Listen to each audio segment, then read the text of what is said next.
الذي أسرى بعبده ليلا من المسجد الحرام إلى المسجد الأقصى من المسجد الحرام إلى المسجد الأقصى الذي باركنا حوله لنريه من آياتنا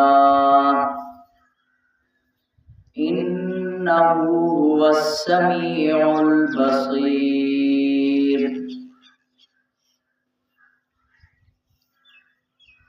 قال رسول الله صلى الله عليه وسلم عن ابن عباس رضي الله تعالى عنه قال رسول الله صلى الله عليه وسلم رأى محمد ربه صدق الله مولانا العظيم وبلغنا رسوله النبي الكريم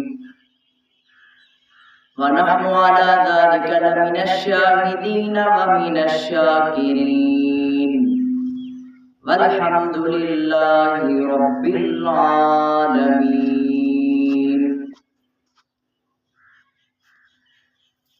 جہاں سے تیری ابتدا ہے وہاں میری انتہا ہے،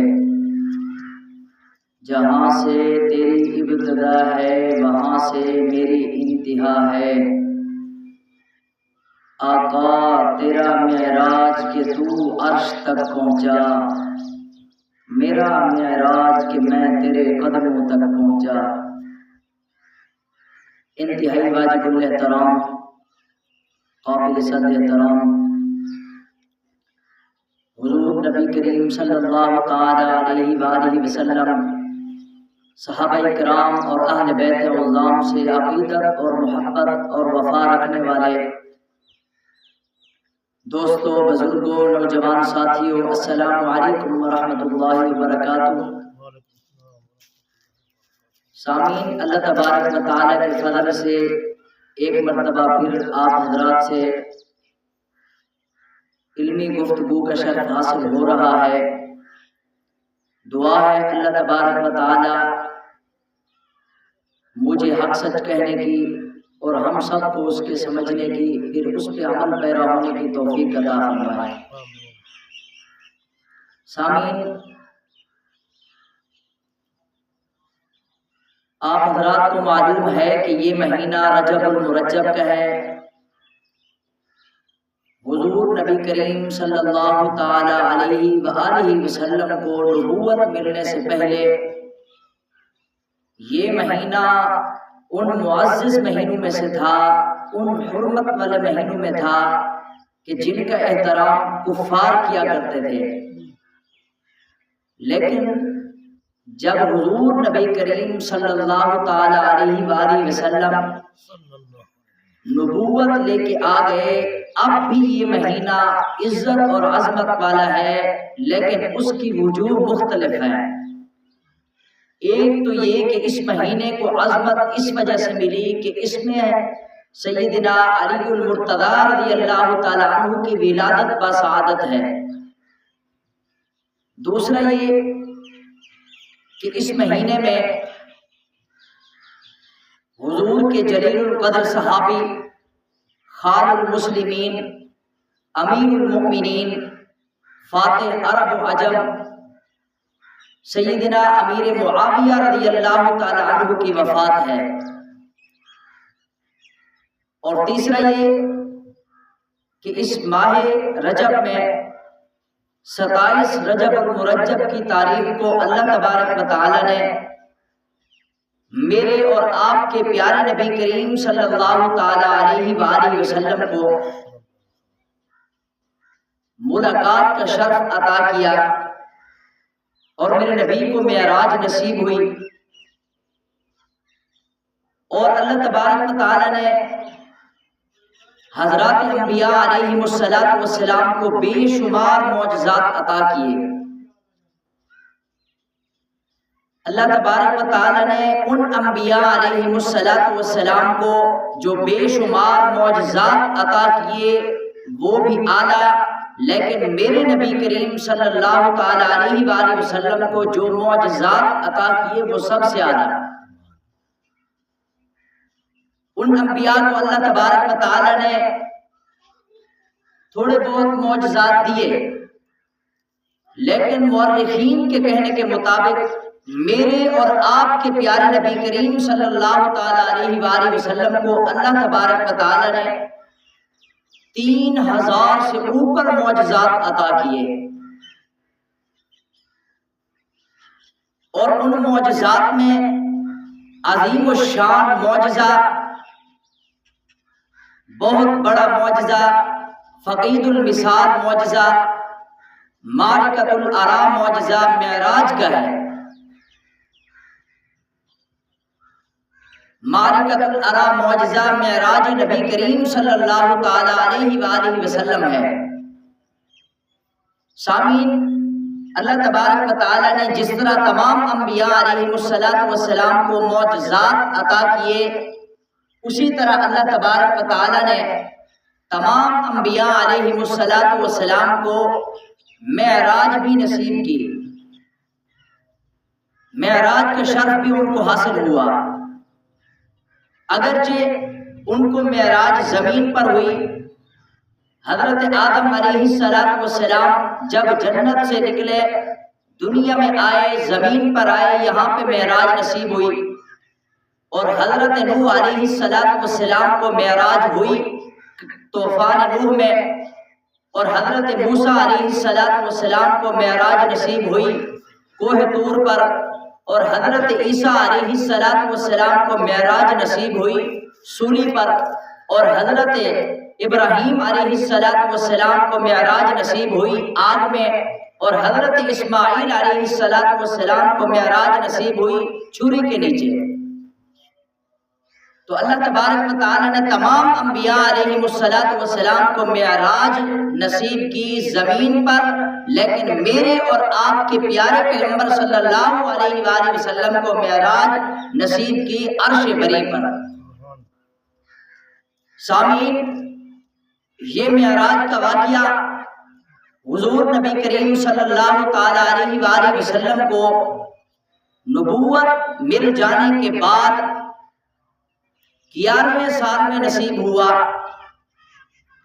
گویا کہ ہجرت سے 2 سال پہلے یہ معراج کا واقعہ پیش آیا، اور حضور علیہ السلام حتیم کعبہ میں موجود ہے، یعنی کعبے کے قریب وہ جگہ جس کی چھت نہیں تھی، حضور وہاں پہ سوئے ہوئے ہیں۔ آپ کے پاس حضرت جبرائیل امین علیہ السلام اور حضرت میکائیل علیہ السلام اور باقی فرشتے بھی تھے، میرے نبی کے پاس پہنچے۔ حضرت جبرائیل امین پاک نبی کے پاس موجود ہیں۔ عرض کی، یا اللہ، آپ کے پیارے پیغمبر تو سوئے ہوئے ہیں، آپ کے لاڈلے پیغمبر سوئے ہوئے ہیں، اب ان کو جگانا کیسے ہے؟ کیا میں ان کا سر دباؤں؟ ان کے آرام میں خلل تو نہیں آئے گا؟ اگر میں ان کی انگلی پکڑوں، ان کے آرام میں خلل تو نہیں آئے گا؟ اگر میں ان کے ہاتھوں کو چوموں، ان کے آرام میں خلل تو نہیں آئے گا؟ اگر ان کے جسم کو دباؤں، ان کے آرام میں خلل تو نہیں آئے گا؟ لیکن اللہ نے فرمایا، اے جبرائیل، بالکل ایسا نہیں کرنا، بلکہ آپ ایسا کریں، اپنے نورانی پروں کو کہیں کہ وہ پاک پیغمبر کے قدموں کو بوسہ دیں۔ اور جب حضرت جبرائیل علیہ السلام نے اپنی نورانی پروں کو پاک نبی کے پاؤں مبارک سے مسلا، حضور علیہ السلام کی آنکھ مبارک کھلی۔ میرے نبی نے پوچھا کہ جبرائیل کیسے آنا ہوا؟ عرض کی، یا رسول اللہ صلی اللہ علیہ وسلم، اللہ تبارک و تعالیٰ آپ سے ملاقات کا شوق رکھتے ہیں۔ میرے نبی نے فرمایا، جبرائیل میں بالکل تیار ہوں، جانا کس پہ ہے؟ حضرت جبرائیل امین علیہ السلام نے عرض کی، جناب آپ کے لیے سواری جنت سے لایا ہوں، اس سواری کا نام ہے براق۔ پاک نبی صلی اللہ علیہ وآلہ وسلم جب اس براق کے قریب پہنچے، وہ براق شوخی کرنے لگا، مستی کرنے لگا۔ حضرت جبرائیل امین نے عرض کی، اے براق تجھے کیا ہو گیا ہے؟ تجھے پتہ نہیں تجھ پر امام الانبیاء سوار ہو رہے ہیں، تجھے پتہ نہیں تجھ پر آمنہ کا لال سوار ہو رہے ہیں، تجھے پتہ نہیں ساری کائنات کے سردار تجھ پر سوار ہو رہے ہیں، تجھے پتہ نہیں تجھ پر سید البشر سوار ہو رہے ہیں، تجھے پتہ نہیں آج سے پہلے محمد مصطفیٰ سے زیادہ عزت اور عظمت والی کوئی شخصیت آپ پہ سوار نہیں ہوئی ہے، تو پھر آپ شوخی کیوں کرنے لگی ہے؟ تو اس وقت وہ براق کیا کہنے لگی؟ وہ براق اس وقت پسینہ پسینہ ہو گئی، لیکن علماء کرام کیا لکھتے ہیں؟ وہ کہتے ہیں اللہ تبارک و تعالیٰ نے اس براق کو قوت گویائی عطا فرمائی، وہ فوراً بول پڑی۔ اس براق نے کیا کہا؟ اس نے کہا میں شوخی نہیں کر رہی بلکہ میں خوشی کی وجہ سے جھوم رہی ہوں کہ آج ساری کائنات کے سردار میرے اوپر سواری کر رہے ہیں۔ تو حضور نبی کریم صلی اللہ علیہ وآلہ وسلم براق پہ سوار ہوئے۔ براق برق سے ہے، برق یعنی بجلی کو کہتے ہیں، سفیدی کو کہتے ہیں، وہ سفید تھا اس وجہ سے اس کو برق کہتے ہیں، اور بجلی کی طرح تیز، جہاں انسان کی نظر دور تک پہنچتی ہے اس کے پاؤں وہاں تک رکھے جاتے، پھر اس سے آگے وہ دوسرے پاؤں رکھے جاتے، یعنی منتہائی نظر پر اس کے قدم رکھے جاتے، اور وہ براق اتنی تیزی سے جا رہا تھا، اور حضور نبی کریم صلی اللہ تعالی علیہ وآلہ وسلم براق پہ سوار ہیں۔ حضرت جبرائیل امین اور میکائیل علیہ السلام نے رکاب اور لگام تھامی ہوئی ہے، اور اسی طرح جا رہے ہیں۔ چلتے چلتے ایک جگہ وہ بھی آئی کہ حضرت جبرائیل امین علیہ السلام نے عرض کی کہ اے پیارے نبی آپ یہاں پہ 2 رکعت نماز نفل ادا کریں۔ حضرت پاک نبی علیہ السلام نے وہاں پہ 2 رکعت نماز نفل ادا کر لی۔ اس کے بعد حضرت جبرائیل امین نے عرض کی جناب آپ کو پتہ ہے یہ کون سی جگہ ہے؟ اس وقت میرے نبی نے فرمایا مجھے پتہ نہیں یہ کون سی جگہ ہے، وہاں پہ کھجوروں کے باغات تھے۔ حضرت جبرائیل امین نے عرض کی یا رسول اللہ یہ آپ کا پیارا شہر، یہ یثرب جس کو مدینہ طیبہ کہا جاتا ہے، ان قریب آپ مکہ مکرمہ سے مدینہ کی طرف ہجرت کریں گے۔ پھر آگے چلے، چلتے چلتے حضرت جبرائیل امین نے فرمایا اے پیارے پیغمبر آپ یہاں بھی 2 رکعت نماز نفل ادا کریں۔ پاک نبی نے 2 رکعت نماز نفل ادا کی۔ جبرائیل امین نے عرض کی جناب آپ کو پتہ ہے یہ کون سی جگہ ہے؟ پاک نبی نے فرمایا مجھے اس کا پتہ نہیں ہے۔ تو حضرت جبرائیل امین علیہ السلام نے عرض کی کہ یا رسول اللہ یہ مدین کا شہر ہے جس میں حضرت شعیب علیہ السلام کو اللہ نے نبی بنا کر بھیجا تھا۔ پھر آگے چلے، حضرت جبرائیل امین نے عرض کی جناب کچھ سفر طے کرنے کے بعد عرض کی جناب آپ یہاں بھی 2 رکعت نماز نفل ادا کریں۔ تو حضرت جبرائیل امین کے کہنے پر پاک نبی نے نماز نفل ادا کی۔ تو حضرت جبرائیل امین علیہ السلام کے کہنے کے مطابق پاک نبی نے جب نماز نفل پڑھی، حضرت جبرائیل امین نے پوچھا یہ کون سی جگہ ہے؟ میرے نبی نے فرمایا مجھے اس کا پتہ نہیں ہے۔ حضرت جبرائیل امین نے عرض کی جناب یہ کوہ طور ہے جہاں پہ اللہ تبارک و تعالی حضرت موسیٰ سے ہم کلام ہوئے تھے۔ پھر چند قدم آگے چلے تو اس وقت حضرت جبرائیل امین نے پھر عرض کی جناب آپ یہاں پہ بھی 2 رکعت نماز نفل ادا کریں۔ تو اس وقت پاک نبی نے نماز نفل ادا کی۔ جبرائیل امین نے پوچھا کہ جناب آپ کو پتہ ہے یہ کون سی جگہ ہے؟ میرے نبی نے فرمایا مجھے پتہ نہیں ہے یہ کون سی جگہ ہے۔ تو اس وقت حضرت جبرائیل امین علیہ السلام نے عرض کی جناب یہ بیت الرحم ہے جہاں پہ حضرت عیسیٰ علیہ السلام کی ولادت ہوئی تھی۔ پھر آگے چلتے چلے گئے، بالآخر چلتے چلتے حضرت جبرائیل امین علیہ السلام جب پہلے آسمان پہ پہنچے، پاک نبی بھی ساتھ ہیں، پہلے آسمان پر حضرت آدم علیہ السلام سے ملاقات ہوئی۔ اس وقت پاک نبی کو حضرت جبرائیل امین نے عرض کی جناب آپ ان کو سلام پیش کریں۔ میرے نبی نے سلام کیا۔ حضرت آدم علیہ السلام جو کہ ابو البشر ہیں انہوں نے وعلیکم السلام کا جواب دیا، اور ساتھ ساتھ یہ بھی کہا اے میرے نیک بیٹے، اے نیک نبی تیرا آنا مبارک ہے۔ تو اس وقت حضرت آدم علیہ السلام کے ایک عجیب واقعہ پیش آیا۔ پاک نبی نے دیکھا حضرت آدم کی دائیں جانب کچھ روحیں ہیں، آدم ان کی طرف دیکھتے ہیں اور مسکراتے ہیں۔ بائیں جانب دیکھا ادھر بھی کچھ روحیں ہیں، آدم ان کی طرف دیکھتے ہیں اور روتے ہیں۔ حضرت جبرائیل امین سے میرے نبی نے عرض کی جناب یہ کیا ماجرا ہے؟ حضرت جبرائیل امین نے بتایا حضرت آدم تمام انسانوں کے باپ ہیں، تو باپ کے سامنے ان کی اولاد کی روحیں وہ مقدس روحیں جنہوں نے دنیا میں رہ کر اپنی زندگی کو خوش خرم کیا، اپنی زندگی کو اسلام کے مطابق گزارا، نبیوں کے احکام کے مطابق گزارا، اللہ کی فرما برداری میں گزارا۔ ان کی دائیں جانب وہ مقدس روحیں ہیں، حضرت آدم ان کی طرف دیکھ کر خوش ہوتے ہیں، اور بائیں جانب ان کی امت کے وہ لوگ ہیں، ان کے وہ بیٹے ہیں کہ جنہوں نے نافرمانی کی اور بدکاری میں زندگی کو گزارا، ان کی طرف دیکھتے ہیں تو روتے ہیں۔ بالآخر علماء کرام یہاں پہ یہ فرماتے ہیں کہ حضرت آدم سے ملاقات کرنے میں ایک حکمت تھی۔ وہ حکمت یہ تھی کہ اللہ تبارک و تعالیٰ نے پاک نبی کو یہ بتلانا تھا، اے نبی، یہ پیارے پیغمبر حضرت آدم، انہوں نے بھی ہجرت کی ہے، جنت سے نکلے ہیں، زمین پہ آئے ہیں، آپ کو بھی ہجرت کرنی پڑے گی۔ آپ مکہ سے مدینہ منورہ کی طرف ہجرت کر کے آئیں گے۔ جب دوسرے آسمان پہ پہنچے، وہاں پہ حضرت عیسیٰ علیہ السلام اور حضرت یحییٰ سے ملاقات ہوئی، اور پاک نبی کو جبرائیل امین نے عرض کی، جناب آپ ان کو سلام پیش کریں۔ میرے نبی نے ان کو سلام پیش کیا، انہوں نے جواب میں وعلیکم السلام کہا، اور کہا اے ہمارے نیک بھائی اور نیک نبی، آپ کا آنا مبارک ہے۔ علماء کرام فرماتے ہیں حضرت عیسیٰ علیہ السلام سے ملنے میں بھی ایک حکمت پوشیدہ ہے۔ وہ حکمت کیا ہے کہ حضرت عیسیٰ علیہ السلام اللہ تبارک و تعالیٰ کے پیغمبر ہیں، اللہ نے ان کو بھیجا۔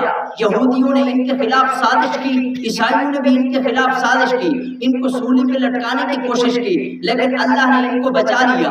تو آپ کی قوم میں بھی ایسے لوگ ہوں گے، آپ جب تک نبی رہیں گے آپ کو بھی یہودی تنگ کریں گے، آپ کے خلاف بھی سازشیں کریں گے، آپ کے خلاف بھی تانے بازی کریں گے، لیکن آپ ان پر غالب آ جائیں گے، آپ کا اسلام ان پہ غالب آ جائے گا۔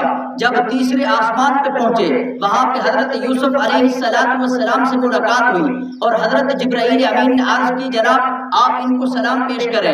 میرے نبی نے ان کو السلام علیکم کہا، جواب میں حضرت یوسف نے وعلیکم السلام کہا۔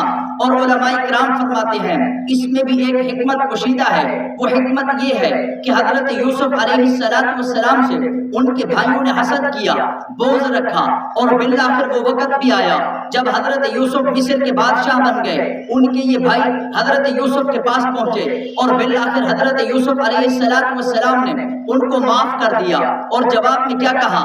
قال لا تثریب علیکم اليوم، آج کے دن میں نے تم سب کو معاف کر دیا، تمہیں شرمندگی نہیں ہے، میں تمہیں شرمندہ نہیں کرنا چاہتا، تم نادم نہ ہو، میرے سامنے بیٹھ کے خوش ہو جائے، میں نے تمہیں معاف کر دیا۔ اے نبی، آنے والا وقت ایسا ہوگا کہ آپ کے لوگ بھی، آپ کی برادری کے لوگ بھی، آپ کے برادر، آپ کے چچا زاد بھائی بھی، آپ کے چچا بھی آپ کے مخالف ہو جائیں گے، آپ کو اسلام سے روکیں گے، لیکن اللہ تبارک و تعالیٰ پھر ایسا ہی کریں گے کہ وقت آئے گا آپ کا دل نرم ہو جائے گا، آپ بھی ایسا ہی اعلان کریں گے کہ قال لا تثریب علیکم اليوم، آج میں محمد نے سب کو معاف کر دیا۔ بالآخر فتح مکہ کے موقع پہ ایسا ہی ہوا۔ میرے نبی نے فرمایا جو خانہ کعبہ میں داخل ہو جائے اس کو میں نے معاف کر دیا، جو ابو سفیان کے گھر میں داخل ہو جائے دروازہ بند کر لے اس کو بھی میں نے معاف کر دیا۔ لوگوں نے عرض کی جناب لیکن لوگ تو زیادہ ہیں جو معافی چاہتے ہیں۔ میرے نبی نے فرمایا جو ہمارے مقابلے میں نہیں آنا چاہتا اپنے گھروں کا دروازہ بند کر دے، میں محمد نے اس کو بھی معاف کر دیا۔ اور جب چوتھے آسمان پر پہنچے وہاں پہ حضرت ادریس علیہ السلام سے ملاقات ہوئی۔ حضرت ادریس علیہ السلام کو میرے نبی نے جبرائیل کے کہنے پہ السلام علیکم کہا، جواب میں انہوں نے وعلیکم السلام کہا، اور کہا اے میرے نیک بھائی اور نیک نبی، آپ کا آنا مبارک ہے۔ ادریس کا معنی ہوتا ہے خط و کتابت کرنے والا۔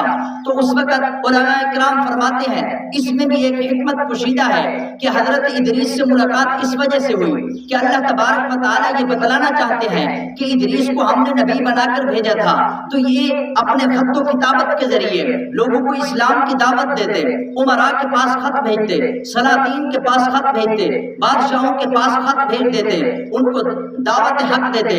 آپ بھی ایسا ہی کریں گے، عمراء کے پاس آپ خط بھیجیں گے، عمراء کے پاس آپ اسلام کی دعوت خط کی صورت میں بھیجیں گے۔ آپ بادشاہوں کو، عمراء کو، سلاطین کو، آپ بڑے بڑے حکمرانوں کو خط کے ذریعے اسلام کی دعوت دیں گے۔ بالآخر ایسا ہی ہوا، پاک نبی نے روم، قیصر و کسریٰ تک بڑے بڑے بادشاہوں کو خط کے ذریعے اسلام کی دعوت دی ہے۔ اور جب پانچویں آسمان پر پہنچے اس وقت حضرت ہارون علیہ السلام سے ملاقات ہوئی۔ حضرت جبرائیل امین کے کہنے پہ میرے نبی نے ان کو سلام کیا، جواب میں انہوں نے وعلیکم السلام کہا، اور کیا کہا؟ کہا کہ اے میرے نیک بھائی اور نیک نبی، آپ کا آنا مبارک ہے۔ علماء فرماتے ہیں اس میں بھی ایک حکمت ہے، حضرت ہارون سے ملاقات اس وجہ سے ہوئی ہے کہ حضرت ہارون کو اللہ نے بنی اسرائیل کی طرف مبعوث کیا۔ حضرت موسیٰ کوہ طور پہ چلے گئے، حضرت ہارون قوم کو سمجھا رہے تھے، لیکن قوم نے بچڑے کی عبادت کی ہے، قوم بگڑ گئی۔ بالآخر اللہ تبارک و تعالیٰ نے اس قوم کو ہلاک کر دیا۔ اے نبی، آنے والا وقت ایسا ہے آپ بھی اپنی قوم قریش کو اسلام کی دعوت دیں گے، لیکن وہ قریش ٹھکرا دیں گے، حالانکہ آپ کے قریبی لوگ ہیں، لیکن اللہ تبارک و تعالیٰ ان کو قحط میں مبتلا کر دیں گے۔ بالآخر ایسا ہی ہوا، قحط میں مبتلا ہوئے اور پتے کھانے لگے، کاغذ کھانے لگے، ہڈیاں کھانے لگے، ہڈیوں کو چوسنے لگے۔ بالآخر ایسا ہی ہوا، جب چھٹے آسمان پہ پہنچے، حضرت جبرائیل امین کے کہنے پہ حضرت موسیٰ علیہ السلام وہاں پہ موجود تھے، میرے نبی نے ان کو سلام پیش کیا۔ جواب میں انہوں نے وعلیکم السلام کہا، اور جواب میں کہا اے میرے نیک بھائی اور نیک نبی، آپ کا آنا مبارک ہے۔ علماء کرام فرماتے ہیں حضرت موسیٰ علیہ السلام سے ملاقات کرنے میں بھی ایک حکمت پوشیدہ ہے۔ وہ حکمت یہ ہے کہ اللہ تبارک و تعالیٰ ان سے بھی ہم کلام ہوئے تھے، آپ سے بھی اللہ تبارک و تعالیٰ ہم کلام ہوں گے۔ اور اسی طرح جب یہاں سے چلے ساتویں آسمان پہ پہنچے، وہاں پہ حضرت ابراہیم علیہ السلام سے ملاقات ہوئی۔ حضرت ابراہیم علیہ السلام کو حضرت جبرائیل امین کے کہنے پہ میرے نبی نے سلام کیا، انہوں نے وعلیکم السلام کا جواب دیا، اور جواب دینے کے بعد انہوں نے کہا اے میرے نیک بیٹے اور نیک نبی، آپ کا آنا مبارک ہے۔ اور بیت المعمور کے وہ ٹیک لگے ہوئے تھے، بیت المعمور کی دیوار کے ساتھ ٹیک لگائے ہوئے تھے، اور بیت المعمور وہ جگہ ہے ساتویں آسمان پہ جہاں فرشتے طواف کرتے ہیں۔ اور علماء کرام نے یہاں تک لکھا ہے کہ فرشتے طواف کرتے ہیں، دن میں 70,000 فرشتے طواف کر کے جب آگے چلے جاتے ہیں، قیامت تک ان کی باری دوبارہ نہیں آ سکتی۔ حضرت ابراہیم علیہ السلام نے دنیا میں اللہ کے گھر کعبۃ اللہ کو آباد کیا تھا، اس کو تعمیر کیا تھا، تو اللہ نے ان کو مقام وہاں پہ عطا کیا کہ ان کو کہا بیت المعمور کے ٹیک لگائے بیٹھے رہیں، بیت المعمور تمہارے حق میں ہے، اور وہاں پہ فرشتے طواف کرتے ہیں۔ حضرت ابراہیم علیہ السلام نے میرے نبی کو کہا کہ اے پیارے نبی، اے میرے بیٹے، اپنی امت کو کہنا کہ جنت ایک چٹیل میدان ہے، اس میں درختوں کی ضرورت ہے، درختوں کا سایہ تمہارے کام آئے گا، لیکن ان سے کہنا درخت تب لگیں گے جب اس تسبیح کا ورد زبان پر جاری رہے گا۔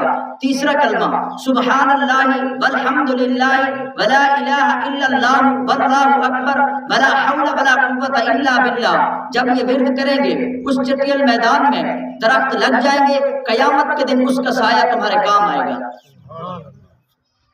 علماء کرام فرماتے ہیں حضرت ابراہیم سے ملاقات کرنے میں بھی ایک حکمت پوشیدہ ہے، وہ یہ ہے اللہ تبارک و تعالیٰ میرے نبی کو یہ بتلانا چاہتے ہیں اے نبی، ابراہیم نے شرک کی تمام جڑوں کو کاٹ دیا تھا، آپ بھی ایسا ہی کریں گے کہ شرک کی تمام جڑوں کو کاٹ دیں گے۔ اس کے بعد پاک نبی صلی اللہ علیہ وآلہ وسلم 7 آسمان سے اوپر سدرۃ المنتہا تک پہنچے، اور جب سدرۃ المنتہا تک پہنچے تو جبرائیل امین نے عرض کی جناب اب معذرت، میں اس سے آگے آپ کے ساتھ نہیں جا سکتا، اگر ایک بال کے برابر بھی آگے گیا تو میرا جسم جل جائے گا، میرے پر جل جائیں گے، اس سے آگے نہیں جا سکتا۔ عطا اللہ شاہ بخاری رحمہ اللہ فرمایا کرتے تھے کہ اگر میں ساتھ ہوتا جسم جل جاتا پر نبی کا ساتھ نہ چھوڑتا۔ اور سدرۃ المنتہا، سدرہ کہتے ہیں ایک بیری کو، بیر کے درخت کو، وہاں پہ وہ بہت بڑا درخت ہے، اس کی جڑیں چھٹے آسمان میں ہیں، اس کی شاخیں 7ویں آسمان میں ہیں، اس کی شاخوں سے پانی بہ رہا ہے، 4 نہریں بہ رہی ہیں، اور وہاں پہ میرے نبی پہنچے، اور تھوڑی دیر کے لیے میرے نبی کا دل گھبرایا۔ مورخین نے یہاں پہ ایک بڑی عجیب بات لکھی ہے، میرے نبی کا یہاں پہ دل گھبرایا، تو میرے نبی کو جب بھی دل گھبرائے، جب بھی کوئی تکلیف ہو تو سکون صدیق اکبر کی وجہ سے ملتا ہے۔ تو اللہ نے جب دیکھا کہ میرے نبی کا دل گھبرایا، اللہ نے فوراً ایک فرشتہ پیدا کیا، اس کو حضرت ابوبکر صدیق کی آواز دے دی، اس نے حضرت ابوبکر صدیق کی آواز میں کہا یا رسول اللہ آئیے میں ابوبکر آپ کے ساتھ ہوں۔ پھر میرے نبی سیڑھیاں چلتے گئے، روایات میں آتا ہے سیڑھی لٹکائی گئی، سیڑھیوں پہ چلتے چلے گئے، پھر بالآخر اللہ تبارک و تعالیٰ کے قریب پہنچے۔ قرآن آگے کا منظر بیان کرتا ہے، قرآن کہتا ہے فَقَانَ قَابَ قَوْسَيْنِ أَوْ أَدْنَىٰ، اس سے پہلے قرآن کہتا ہے ثُمَّ دَنَا فَتَدَلَّىٰ، یعنی حضرت محمد صلی اللہ علیہ وآلہ وسلم اللہ کے اتنا قریب ہوئے فَقَانَ قَابَ قَوْسَيْنِ أَوْ أَدْنَىٰ، 2 کمانوں کا فاصلہ رہ گیا تھا، اور اللہ کا دیدار میرے نبی کو نصیب ہوا، اور حضور صلی اللہ علیہ وآلہ وسلم میرے نبی کو ہم کلامی کا شرف حاصل ہوا، اللہ سے بات چیت ہو رہی ہے، اور اسی درمیان اللہ تبارک و تعالیٰ نے میرے نبی سے پوچھا اے پیارے پیغمبر کیا لے کے آئے ہو؟ میرے نبی نے جواب میں کہا التحیات للہ، تمام زبانی اور قولی عبادتیں آپ کے لیے ہیں، والصلوات، تمام بدنی اور جسمانی عبادتیں آپ کے لیے ہیں، والطیبات، تمام مالی عبادتیں آپ کے لیے ہیں۔ تو جواب میں اللہ تبارک و تعالیٰ نے کیا فرمایا آپ نے جو کہا نا التحیات للہ، تمام قولی اور زبانی عبادتیں آپ کے لیے ہیں، تو اس کے جواب میں اللہ کہتا ہوں السلام علیک ایھا النبی، اے نبی تجھ پر سلامتی ہو، قولی عبادت کرنے کی وجہ سے اور زبانی عبادت کرنے کی وجہ سے، والصلوات، جسمانی اور بدنی عبادتوں کے مقابلے میں برحمت اللہ ہے، یعنی اللہ کی رحمتیں ہوں اس پر، اور والصلوات، مالی عبادت کرنے کی وجہ سے میں اللہ گفٹ پیش کرتا ہوں، تحفہ دیتا ہوں، وبرکات، کہ اس پہ اور برکتیں نازل ہیں۔ اور بے ساختہ میرے نبی کی زبان سے یہ الفاظ نکلے، علماء فرماتے ہیں اس وقت میرے نبی کے دل میں آیا کہ میری امت بھی تو ہے نا، فوراً حضور نے فرمایا السلام علینا وعلی عباد اللہ الصالحین، کہ سلام ہو ہم پر اور میرے جتنے بھی نیک امتی ہیں ان تمام پر، اللہ کے تمام نیک بندوں پر۔ اور جو فرشتے ساتھ سن رہے تھے انہوں نے کہا اشہد ان لا الہ الا اللہ واشہد ان محمدا عبدہ ورسولہ، ہم بھی گواہی دیتے ہیں کہ اللہ کے سوا کوئی عبادت کے لائق نہیں، محمد صلی اللہ علیہ وآلہ وسلم اللہ کے نیک بندے اور اس کے رسول ہیں۔ اور اللہ سے جب ملاقات ہو گئی تو اللہ تبارک و تعالیٰ نے فرمایا اے پیارے پیغمبر 3 تحفے میں نے آپ کے لیے اور تیار کر کے رکھے ہیں، آپ ان کو لے کے جائیں۔ ان میں سے پہلا تحفہ پورا قرآن مجید 2 آیتوں کے علاوہ سارا قرآن مجید جبرائیل علیہ السلام کے واسطے سے میرے نبی تک پہنچا، جبرائیل امین لے کے آئے، لیکن سورۃ البقرہ کی آخری 2 آیتیں آمن الرسول سے لے کر آخر تک، یہ 2 آیتیں میرے نبی کو معراج والی رات براہ راست نصیب ہوئی ہیں۔ اور دوسرا یہ کہ اللہ نے فرمایا اے میرے نبی اپنی امت سے کہہ دینا میں آپ کی امت کے آپ کی امتیوں میں سے کوئی امتی بھی بڑا سے بڑا گناہ کر کے آئے میں معاف کر دوں گا، لیکن مشرک کی بخشش کبھی نہیں ہوگی۔ کیوں؟ کیونکہ جو بندہ اللہ سے شرک کرتا ہے، یہ شرک نافرمانی نہیں، یہ بغاوت ہے، تو بغاوت کی معافی نہیں ہوا کرتی۔ تو تیسرا اللہ تبارک و تعالیٰ نے تیسرا تحفہ یہ دیا اے نبی 50 نمازیں آپ لے کے جائیں، 50 نمازیں۔ تو پاک نبی 50 نمازوں کا تحفہ لے کے آ رہے ہیں۔ تیسری مرتبہ حضرت موسیٰ علیہ السلام سے ملاقات ہوئی، اور یہاں پہ حضرت موسیٰ علیہ السلام نے پوچھا کہ اے پیارے نبی اللہ نے آپ کو کیا تحفہ دیا؟ انہوں نے عرض کی کہ جناب اللہ تبارک و تعالیٰ نے مجھے 50 نمازیں عطا کی ہیں۔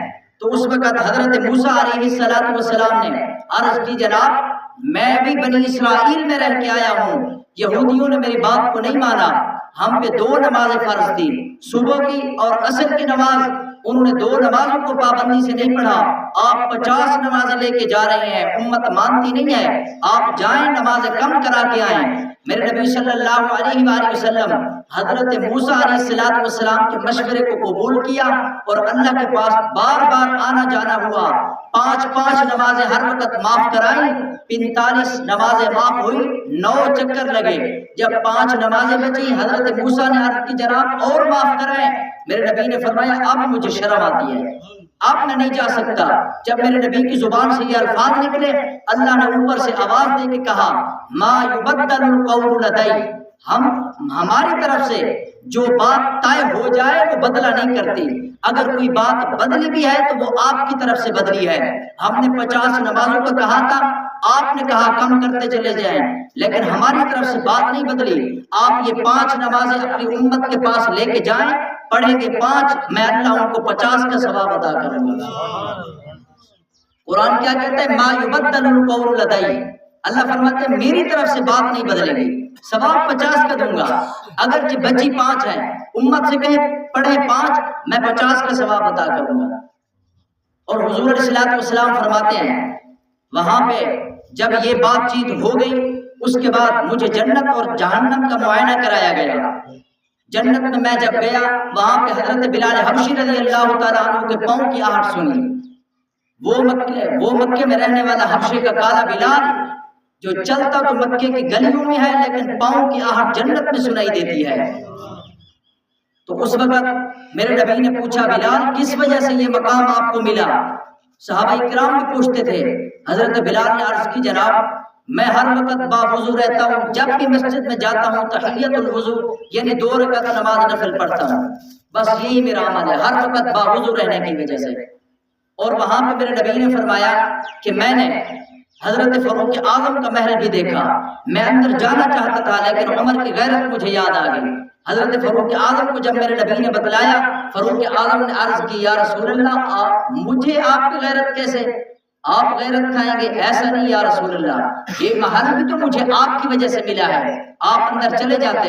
تو جہنم کا جب معائنہ کرایا گیا میرے نبی فرماتے ہیں میں نے دیکھا کچھ لوگ ایسے بھی ہیں کہ جن کے ہونٹ اونٹ کی طرح لٹک رہے ہیں اور وہ کانٹے دار گھاس کھا رہے ہیں۔ میں نے پوچھا جبرائیل یہ کون لوگ ہیں؟ حضرت جبرائیل امین نے عرض کی جناب یہ وہ لوگ ہیں جو سود کھاتے تھے اور ان کے پیٹ مٹکوں کی طرح لٹکے ہوئے تھے، وہ اٹھنا چاہتے تھے لیکن اٹھ نہیں سکتے تھے۔ اور پاک نبی نے فرمایا کہ میں نے دیکھا ایک طرف دیکھا کہ کچھ لوگ ایسے بھی ہیں، کچھ عورتیں ایسی بھی بیٹھی ہوئی ہیں کہ ان کی دائیں جانب پکا ہوا اور اچھا گوشت پڑا ہے، دوسری جانب کچا اور گندا گوشت پڑا ہے، وہ اچھا گوشت کھانے کی بجائے کچا اور گندا گوشت کھا رہے ہیں۔ میں نے جبرائیل امین سے پوچھا جبرائیل یہ کیا ماجرا ہے؟ جبرائیل امین نے عرض کی جناب یہ وہ لوگ ہیں، یہ وہ مرد ہیں جو اپنی حلال بیوی ہونے کے باوجود بھی رات بدکار عورت کے ساتھ گزارتے تھے، یہ وہی لوگ ہیں۔ اس وجہ سے اللہ تبارک و تعالی نے ان کو حلال مال نصیب نہیں کیا بلکہ حرام مال نصیب کیا ہے۔ اور ادھر وہ عورتیں بیٹھی ہوئی ہیں اپنا حلال شوہر ہونے کے باوجود حرام کاری میں دوسرے مردوں کے پاس رات گزارتی تھی، اس لیے اللہ تبارک و تعالی نے ان کو حرام مال نصیب کیا ہے، حلال ان کے نصیب نہیں کیا۔ اور اس وقت میرے نبی فرماتے ہیں میں نے جہنم میں کچھ لوگوں کو دیکھا کہ فرشتے ان کے سروں پر پتھر مار رہے ہیں، پھر ان کے سر کچلے جا رہے ہیں، پھر دوبارہ سے صحیح ہو جاتے ہیں۔ میں نے پوچھا میں نے کہا جبرائیل یہ کون لوگ ہیں؟ تو اس وقت حضرت جبرائیل امین نے عرض کی جناب یہ وہ لوگ ہیں کہ وہ امتی ہیں کہ اللہ تبارک و تعالیٰ نے ان پہ 2 نمازیں فرض کی تھیں لیکن انہوں نے نماز میں غفلت کی، سستی کی، اس وجہ سے ان کو سزا مل رہی ہے۔ اور میرے نبی فرماتے ہیں میں نے جہنم میں وہ نظارہ بھی دیکھا، کچھ لوگ وہ بھی تھے جن کو انگارے کھلائے جا رہے تھے، انگارے کھلائے جا رہے تھے، ان کا منہ جل جاتا دوبارہ سے پھر منہ صحیح ہو جاتا ان کا۔ میں نے عرض کی جبرائیل یہ کون لوگ ہیں؟ اس وقت جبرائیل امین نے عرض کی ان الذین یاکلون اموال الیتامی ظلما انما یاکلون فی بطونہم نارا، کہ جس کے بارے قرآن کہتا ہے کہ یہ وہ لوگ ہیں جو یتیموں کا مال ظلماً کھاتے تھے، تو قرآن کہتا ہے نا اپنے پیٹوں میں آگ بھر رہے ہیں، تو وہی آگ ان کے پیٹوں میں جا رہی ہے۔ تو میرے نبی نے رات کے کچھ حصے میں یہ معراج کا سارا سفر طے کیا اور پاک نبی صلی اللہ علیہ وآلہ وسلم واپس پہنچے۔ یہاں پہ مورخین یہاں تک لکھتے ہیں کہ میرے نبی جب گئے جو کنڈی ہل رہی تھی، واپس آئے وہ دوبارہ ہل رہی تھی۔ جس پانی سے وضو کیا تھا وہ وضو کا استعمال شدہ پانی زمین پر ویسے ہی لگا ہوا تھا۔ عطا اللہ شاہ بخاری رحمہ اللہ سے کسی نے پوچھا یہ کیسے ہو سکتا ہے؟ انہوں نے کہا آپ دنیا میں ایک نظارہ دیکھ لیں، آپ کہیں پہ جاتے ہیں اگر ریل گاڑی جا رہی ہو آپ سب رک جاتے ہیں، ٹریفک جام ہو جاتی ہے، آپ پہلے اس کو دیکھتے ہیں یا وہ گزر جائے، اس کے علاوہ اگر کوئی بادشاہ ہو وہ گزر رہا ہوتا ہے آپ سب اس کی طرف دیکھتے ہیں کہ یہ گزر جائے اس کے بعد ہم گزریں گے۔ تو اللہ تبارک و تعالی نے دنیا کا سارا نظام جام کر دیا۔ اللہ نے فرمایا میرے محبوب زیارت کرنے کے لیے آ رہے ہیں، جب واپس جائیں گے دوبارہ سے نظام چل جائے گا۔ میرے نبی گئے وہیں کا سارا نظام وہیں پہ رک گیا، واپس آئے تو دوبارہ پھر شروع ہو گیا۔ اور جب صبح کو بتایا مشرکین مکہ نے کہا یہ کیسے ہو سکتا ہے کہ ایک انسان اتنے کم وقت میں یہاں سے بیت المقدس تک اور بیت المقدس سے عرش معلیٰ تک چلا جائے، وہ بھی رات کے کچھ حصے میں، یہ نہیں ہو سکتا۔ ابو جہل دوڑتے دوڑتے ابو بکر صدیق کے پاس پہنچا. ابو بکر کیا ایسا ہو سکتا ہے کہ رات کے کچھ حصے میں کوئی بندہ یہاں سے جائے عرش معلیٰ کا سفر کر کے واپس آئے؟ حضرت ابو بکر صدیق نے عرض کی یہ ہو تو نہیں سکتا، لیکن کہا کس نے ہے؟ ابو جہل سوچنے لگا کہ اب ابو بکر صدیق بدل جائیں گے، لیکن اللہ کی ذات کو یہ منظور تھا کہ دیکھیں صدیق کون ہے اور زندیق کون ہے. تو اللہ تبارک و تعالیٰ نے فوراً حضرت صدیق اکبر کو، جب ابو جہل نے کہا نا آپ کا دوست محمد کہتا ہے کہ رات کے کچھ حصے میں یہاں پہ اوپر گیا، سیر کر کے واپس آیا ہوں، جنت اور جہنم کا معائنہ کر کے اور اللہ سے ملاقات کر کے آیا ہوں، صدیق اکبر نے فوراً کہا اگر میرے دوست نے کہا تو سچ ہی کہا ہے، جھوٹ کبھی کہہ ہی نہیں سکتے. لیکن آج کل افسوس ہے، لوگ کیا گمان رکھتے ہیں، کہتے ہیں حضور کو معراج جو ہوا، حضور اسی جسم کے ساتھ مسجد الحرام سے مسجد اقصی تک پہنچے، جسم کے ساتھ پہنچے، لیکن وہاں سے جب ساتویں آسمان تک پہنچے، سدرۃ المنتہا تک پہنچے تو نور کی حالت میں پہنچے، اس سے اوپر گئے تو نعوذ باللہ خدا بن گئے.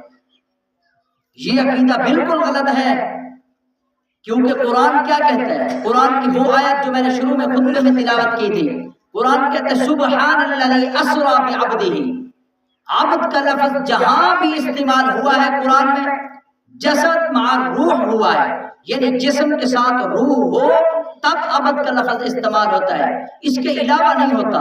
آپ قرآن مجید میں کوئی بھی آیت پڑھ لیں، ایک جگہ یہ بھی ہے وَأَوْحَيْنَا إِلَىٰ مُوسَىٰ أَنْ أَسْرِ بِعِبَادِي إِنَّكُمْ مُتَّبَعُونَ. اللہ فرماتے ہیں ہم نے وحی کی اے موسیٰ تم چلے جاؤ، بنی اسرائیل تمہارا پیچھا کر رہے ہیں. وَأَوْحَيْنَا إِلَىٰ مُوسَىٰ أَنْ أَسْرِ بِعِبَادِي. تو آپ یہاں پہ بتائیں حضرت موسیٰ کی روح وہاں پہ تھی، اللہ نے مخاطب حضرت موسیٰ علیہ السلام کی جسم کو کیا تھا کہ تمہارا جسم چلا جائے روح نہ جائے، کیونکہ پیچھے فرعون آ رہا ہے. تو جسد مع روح تھے حضرت موسیٰ علیہ السلام. تو میرے نبی کو جو معراج نصیب ہوا یہ اسی جسم کے ساتھ جس کے ساتھ پاک نبی مکے میں رہتے تھے، اسی جسم کے ساتھ اور روح کے ساتھ میرے نبی اللہ سے ملاقات کرنے کے لیے گئے اور اسی جسم کے ساتھ پھر واپس آئے. آپ کو اس بات کی بھی سمجھ آنی چاہیے نور کا مقام کم ہے، بشر کا مقام زیادہ ہے. میں نہیں کہتا، قرآن کہتا ہے. آپ دیکھیں کوئی حضرت جبرائیل امین کا روز آنا جانا ہوتا تھا میرے نبی کے پاس، تو جبرائیل علیہ السلام نوریوں کے سردار ہیں، تو کوئی یہ تو نہیں کہتا جبرائیل کو روز معراج نصیب ہوتا ہے. تو اس سے یہ پتہ چلا کہ اگر کوئی بشر آسمان پہ چلا جائے تو اس کو معراج نصیب ہوا کرتا ہے، نوریوں کو معراج نصیب نہیں ہوتا. تو قرآن کیا کہتا ہے؟ کچھ لوگ یہ بھی کہتے ہیں جناب یہ کیسے ہو سکتا ہے، پاک نبی اوپر گئے، آگے پھر قرہ نار بھی تو ہے، یعنی ایک جگہ ایسی آتی ہے ساری آگ ہی آگ ہے، اگر اس سے اوپر کوئی پرندہ چلا جائے وہ جل جاتا ہے. اور قرہ زمہریر بھی ہے، یعنی برف ہے اس جگہ پہ، اگر کوئی اوپر سے چلا جائے تو ٹھنڈک آ جاتی ہے، تو اس وقت بندے کا جسم بھی وہاں پہ جم جاتا ہے. یہ کیسے ہو سکتا ہے؟ تو قرآن مجید پہلے ہی لفظ میں اس کا جواب دیتا ہے. قرآن کیا کہتا ہے؟ کہتا ہے سبحان اللہ. سبحان یہ جواب ہے اس کا. اگر میرے نبی یہ فرماتے کہ میں خود گیا ہوں تب تو اعتراض بن سکتا تھا، لیکن میرے نبی نے فرمایا سبحان الذی اسری بعبدہ، مجھے وہ ذات لے گئی، یعنی اللہ لے گئے ہیں. تو جب اللہ لے گئے ہیں کوئی اعتراض بن سکتا ہی نہیں ہے. میرے نبی کو خواب میں جو معراج ہوا وہ 22 مرتبہ ہوا، لیکن جو جسم کی حالت میں ہوا وہ